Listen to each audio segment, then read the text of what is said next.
Bien-aimé de Café Évangile, mets-toi vite d'accord avec ton adversaire pendant que tu es en chemin avec lui pour éviter que ton adversaire ne te livre au juge, le juge au garde et qu'on ne te jette en prison. Amen, je te le dis, tu n'en sortiras pas avant d'avoir payé jusqu'au dernier sou.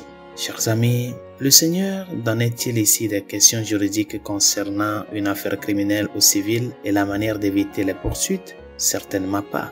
Il nous présentait une image de lui-même en tant que juge équitable. Et il nous exhortait à faire preuve de miséricorde envers toute personne qui pourrait être considérée comme notre adversaire. Le pardon d'autrui est essentiel, chers amis. Il ne peut jamais être refusé, mais le pardon n'est même pas suffisant. Le but ultime doit être la réconciliation qui va beaucoup plus loin.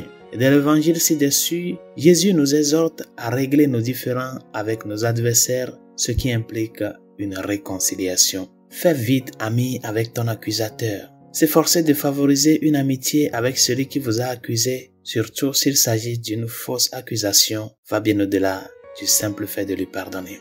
Chers amis, se réconcilier avec une autre personne et rétablir une véritable amitié signifie que vous ne vous contentez pas de pardonner, mais que vous faites tout votre possible pour rétablir une relation d'amour avec cette personne.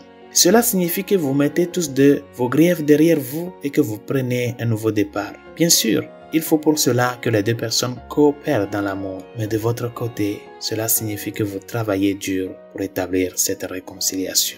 Pensez à quelqu'un qui vous a fait du mal et avec qui votre relation s'est détériorée. Avez-vous, dans la prière, pardonné à cette personne devant Dieu? Avez-vous prié pour cette personne et demandé à Dieu de lui pardonner? Si c'est le cas, vous êtes maintenant prêt pour l'étape suivante qui consiste à lui tendre la main dans l'amour pour réparer votre relation. Et cela demande beaucoup d'humilité, surtout si l'autre personne est à l'origine de la blessure et surtout si elle ne vous a pas adressé de paroles de tristesse pour vous demander pardon.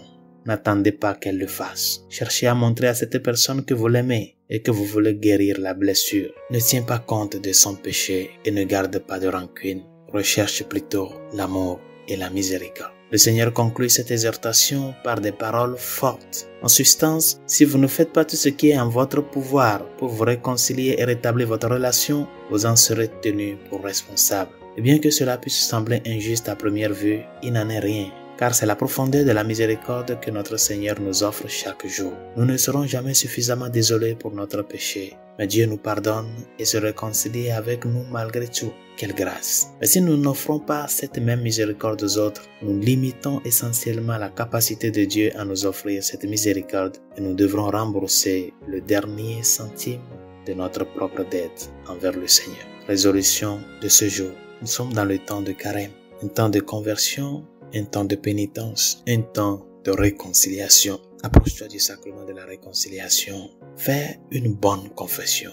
Assure-toi avant. Fais un examen de conscience. Révise ta vie depuis ta dernière confession. Fais sortir tout ce qui est de mal en toi. Afin que, avec ce cœur de repentir, avec cet esprit de contrition, tu puisses recevoir ce pardon de Dieu qu'il t'amène à aussi partager avec ces personnes-là qui t'ont fait du tort.